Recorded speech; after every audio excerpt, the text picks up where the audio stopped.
And I interviewed Basil yesterday as being one of the original, the crews and pilots that flew the original 909. So we got quite a bit of his history yesterday, and he flew 30 combat missions over Europe. Had a bunch of close calls, and he was talking to me this morning about a couple things. And one of the things that I wanted to ask him was a question about landing on the beach. Did you ever decide that it was better to land on the beach than to land elsewhere? We were down to one engine running full bore military power, emergency power, and just barely above the waves partway across the channel. We didn't have airspeed enough to climb up to get on land, but the beach was there in front of us. So that's the place to put it down. We walked away without getting wet. The problem was, we wondered then, was that beach mined? Because the British fully expected the Germans to try to invade by land somewhere. So the beaches were all mined, or at least most of them. But we had to get on the radio and get somebody down with a mine detector to mark us out a path to get to land across the beach. Fortunately, it was low tide when we landed. Next morning, we went back and the airplane was gone. It washed out to sea during the night. It wasn't worth much anyway. It was all shot up and 3 engines gone.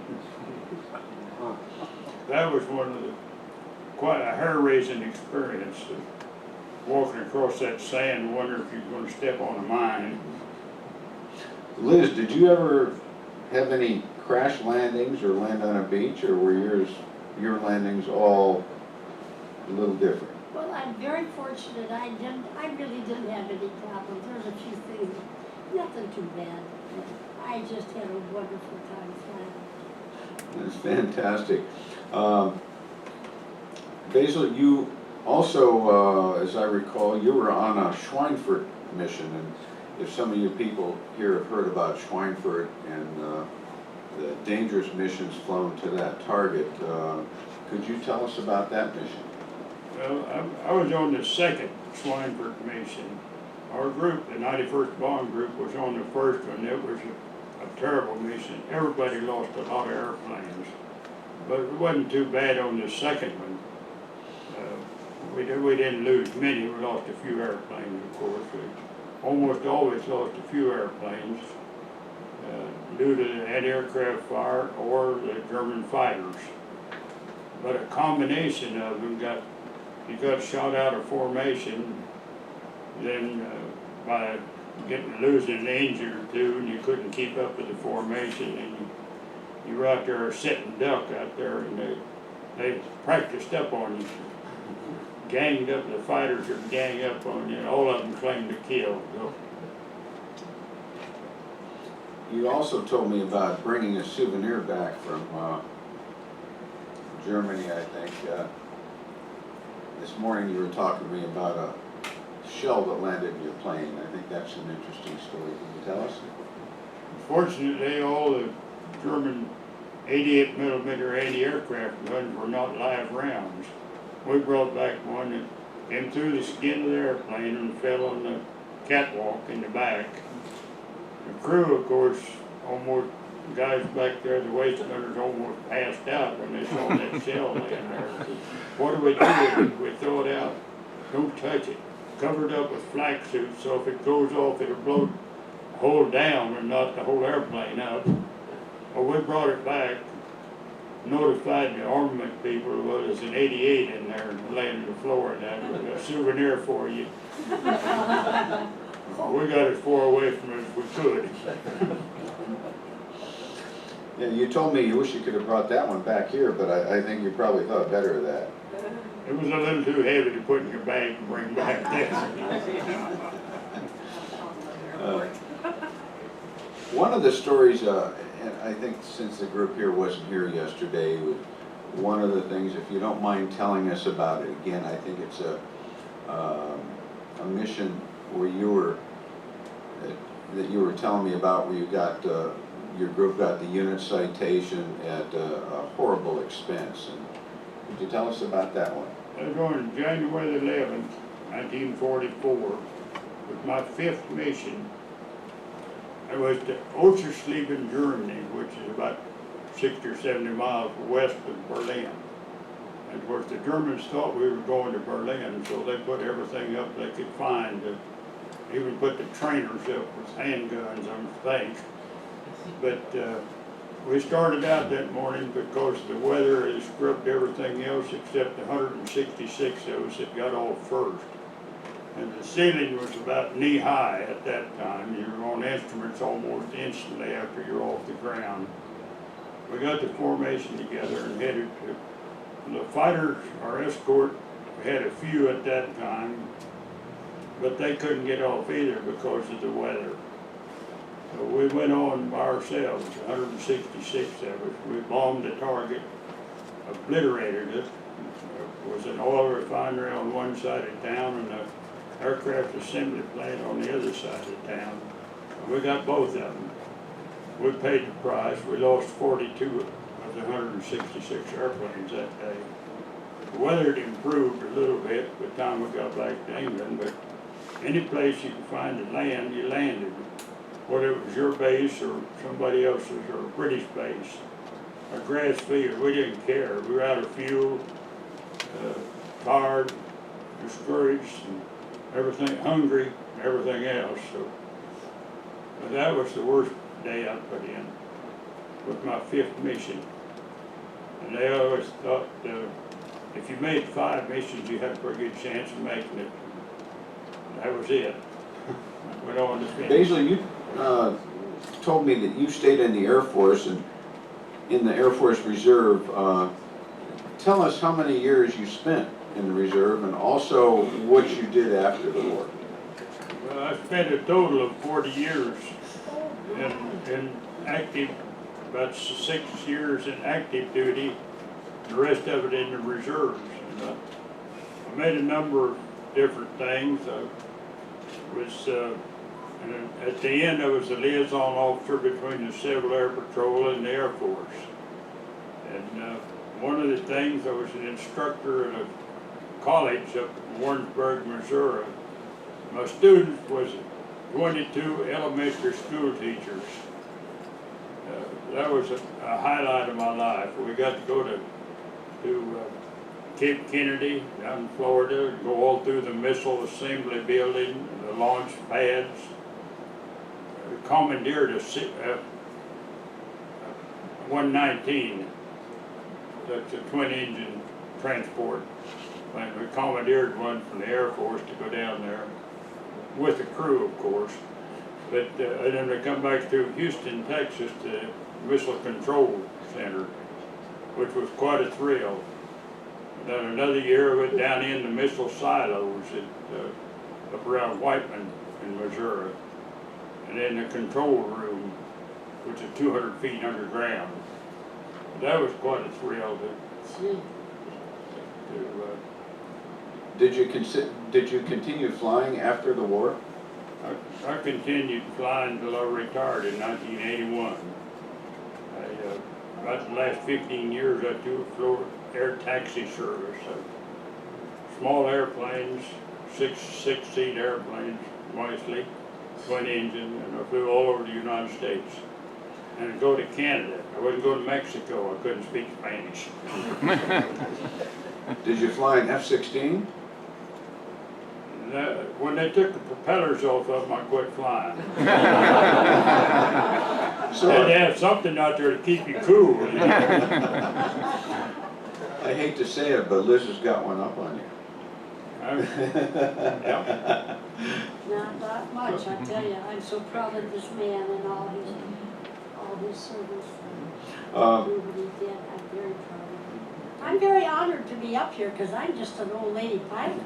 You're not just an old lady. Pretty special. Story. They're all pretty special. Basil, yesterday we talked a little bit about the concept of luck and good luck charms. I think that's an interesting story. Well, I have a silver dollar I'm not gonna show you that one. It's in my billfold, but I carry one in my pocket. That's my good luck charm. I've got one that my wife gave me when we were married in 1943. I carried it in my pocket all through the war. It was there in my left pant pocket. A chunk of anti-aircraft fire came through the top of the airplane and hit that and glanced off. I had a big black and blue spot on my leg, but no blood. But it hit that silver dollar and bounced off. So I kind of consider that a good luck piece.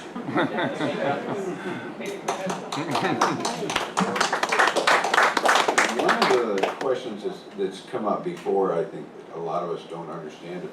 Could you describe a typical mission day from the time you got up in the morning and how you were told about the combat mission and how everything ended at the end of the day?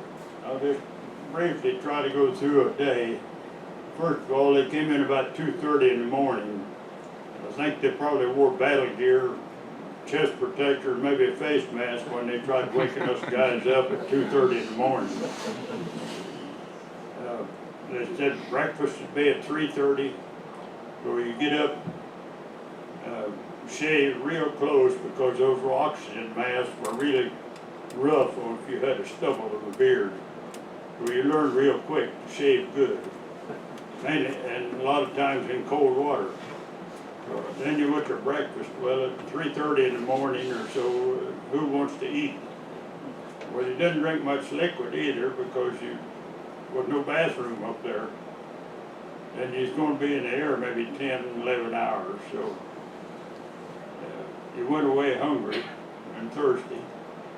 First of all, we thought, well, we'd be smart. We'd take a thermos of coffee and a few Spam sandwiches. Well, when we got up there, I went to break up the sandwiches. They'd made good bullets. They were hard as rocks. The thermos froze and broke. So taking a lunch wasn't a good idea. But anyway, after getting through the briefing, see with a big map up on the wall where the target was, and you got your position in the formation. We always flew in a big formation. You got your spot, your number, where you were in the formation. And you got out to the airplane and kicked the tires and made sure you had plenty of gas and oil and a lot of ammunition. Didn't worry about the bomb load. There's somebody else going to do that. And you finally got your spot in the line to take off. About every 15 seconds, you were full throttle and head down the runway.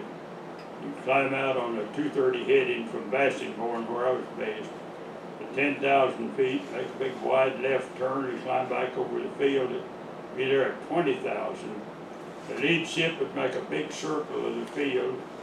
Everybody cut across that circle and fell into formation as you went around. You knew what time you were going to go over to depart the coast of England. But if you didn't make it in around that circle, you cut across to that point and fell into formation there. And then at 20,000, you started climbing then to be across the coast of Holland, for instance, at 25,000. You continued climbing on to 27 or 28, whatever the altitude was. Be as much as 65 below zero up there. And if you've been through that 17 out there, there's nothing but a thin piece of aluminum between you and that air. It's cold. And after you dropped your bombs, braved the anti-aircraft fire and the fighters and whatnot, dropped your bombs and back and as in formation till you got out of Germany, across the coast, then let down the formation, come back over the field. All in all, you put in about a 20-hour day. And the reason they wanted young guys, because you do that 2-3 days in a row. 2 or 3 days, 20-hour days in a row, and you're ready to sleep on that next day. That was a typical day. Could you tell us, Who got to land first? Was there a landing order? Okay, well, first of all, they brought the whole formation over the field. Anybody was wounded aboard fired off a couple of red flares, and they were first to land. Get the wounded to the hospital as quick as possible.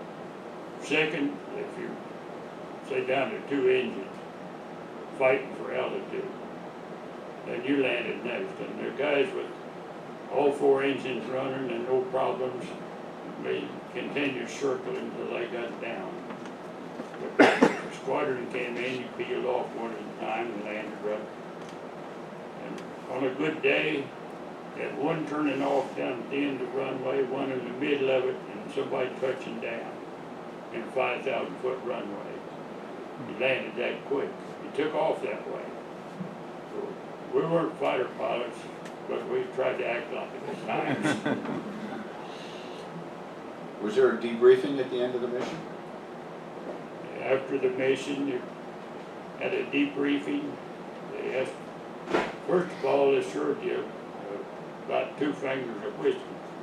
I didn't drink, so some of the guys got real good buddies. They traded me cigarette coupons for my ration of whiskey.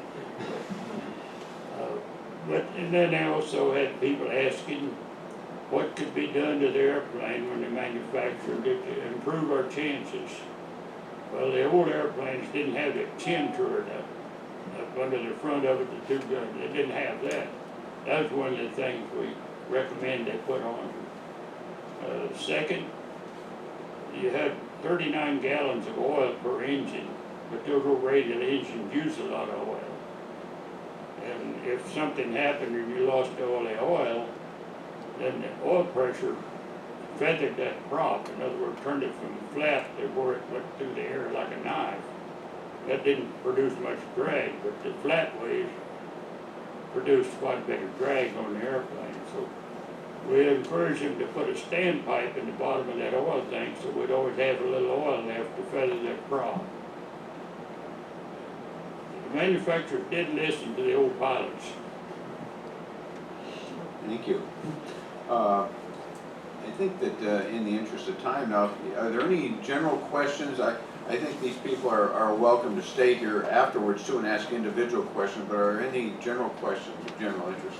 Yeah. I've always wondered, how does some of these guys come up with a name for the airplane like the 909? Is there any significance with that? And then one quick one, you did 30 missions, but like how far apart were they? Is that over like a 2-year span or? I made my first mission early in December of 1943. I finished up the 29th day of April of 44. So I was roughly 5 months. Wow. In the wintertime over there, you don't fly much. The weather was so bad Sure. that you didn't fly much. But in April, for instance, when I got 909 out here, on towards the middle of April, then I flew 11 missions in about 15 days. Wow. The other question you asked was, how did the planes get named? Do you know how 909 got named, for instance, or were you involved in the naming of any of the planes? Most, all the airplanes, the crew named it. They got the name painted on them. Well, we couldn't come up with a name, a tricky name for it, so 231909 kind of had a ring to it, so that's the way it is. That's where it's got its name. Right off the serial number. I let 231909. Okay. Let the crew name it. Just Lloyd, I have a question, Basil. Did you ever fly over or bomb the air base the Russians or Germans had at Schwibbe's Hall? About 50 miles south of Frankfurt? did you ever bomb the base that the Germans about 50 miles south of Frankfurt? Schwibbe's Hall it was called. Were you ever over that one? I've been to Frankfurt, but I don't know it. The Germans had an air base that was under a mountain and they came right out of the side of the mountain. I just wondered if you ever heard of that. You said the Germans had an air base under a mountain that was 50 miles south of Frankfurt, kind of a hidden base. You weren't involved in that one? We weren't aware of it. That'd be close to Würzburg. Close to Würzburg. We weren't aware of that. We did bomb around Frankfurt. We did bomb, but I don't know what, I wasn't flying the lead ship, so I really didn't know. It was a Frankfurt mission was as far as I knew. Any other general questions? Oh, in back. I know servicemen today have challenge coins to show where they've been. Can you tell us about the short snorter? Tell us about the short snorter. What was that? Okay. I have a dollar bill in my pocket. There was 32 crews that was trained out of Alexander, Louisiana. We came there as just like 32 of you guys, pilots. 32 co-pilots were sent there, 32 navigators and bombardiers and all the various gunners, engineers. We were just assigned as a group, a crew. And before we headed out of Newark, New Jersey, everybody produced a silver certificate, dollar bill. And each one of the pilots signed that dollar bill. That's a short snorter. Okay. I have one here I have my original here in my pocket. I've carried it ever since.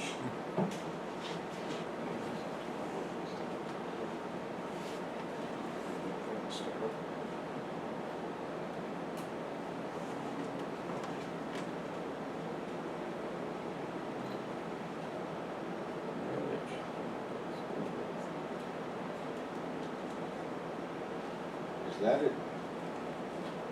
There it is. Not many of these around, it's a silver certificate. And they issued the last one of them, I think, in 1935.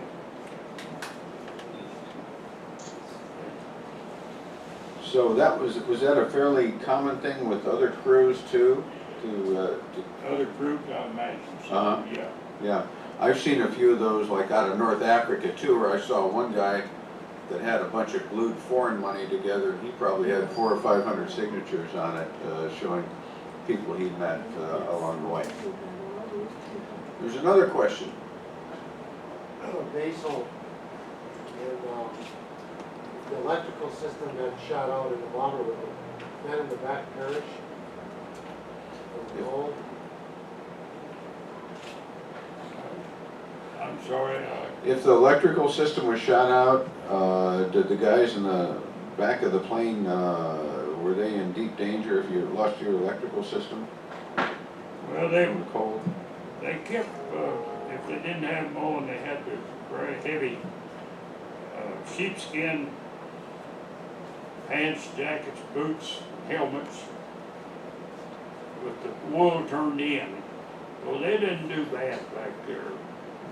But you had a generator on all four engines, so as long as you had an engine going, you had an electrical system. The worst thing was the poor guy in the ball turret. Somebody had to crank that around to where he could get out in the air. But the waste gunners were perfectly happy to get him out in emergencies. Well, I never did lose the entire electrical system in the 30 missions I flew. You said that there were times when you were sweating up there when everybody else was freezing though. Well, you were working pretty hard. You were working pretty hard. There's no assist to that. It's a big old heavy airplane. You do it with muscle power. And I don't know how this young lady here flew the thing. She doesn't look like she's that strong. But when you get scared, you can get pretty strong. Yeah. I wouldn't say that to her face. Well, I got an arm up here between us, so she can't hit me very hard. Okay. This, the 17 I'm pretty familiar with. There's 10 of them in the United States still flying. But the cost is terrible. They cost about $4,000 an hour to fly those. Maintenance is something else on them. Everything is, if you can find spare parts, you're lucky. Otherwise, they have to be made, special made. The tires, for instance, on those two are about $3,000 a tire. They're special made. They carry about 100 pounds air pressure.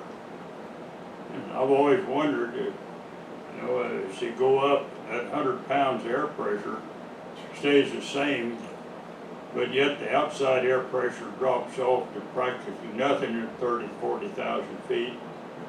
How come that air tire doesn't explode up there? Well, found out they're 28 ply, so they'll hold quite a bit of pressure. But $3,000 a piece, you know, and as I say, spare parts are almost non-existent for them anymore. When you talk to these guys, they'll tell you how many parts are made for them, especially for the planes. And you said there's a few B-17s flying, but this is the only real B-24 in the world that's flying, the one that's sitting out here.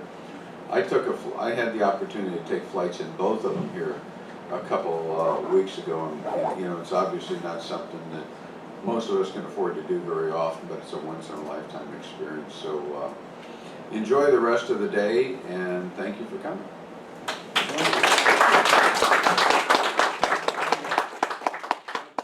admire this young lady. She can still wear her uniform. I can get mine on and I button it up. Then I had to unbutton it so I could breathe. Just so any of you know, Betty Strohfus does have some books out front. If anyone's interested, they're $20. She's also got photos for $2. So if anyone's interested in an autograph from Liz, please come out and see her. And please do take flights if you can. And there's also donation bins kind of around the airport that does help support to bring the Collins Foundation back again another year. So thank you for your participation today, and enjoy the rest of the show. One other thing I remember, I didn't mention it today, but I like to tell all these stories. Some of them are even true.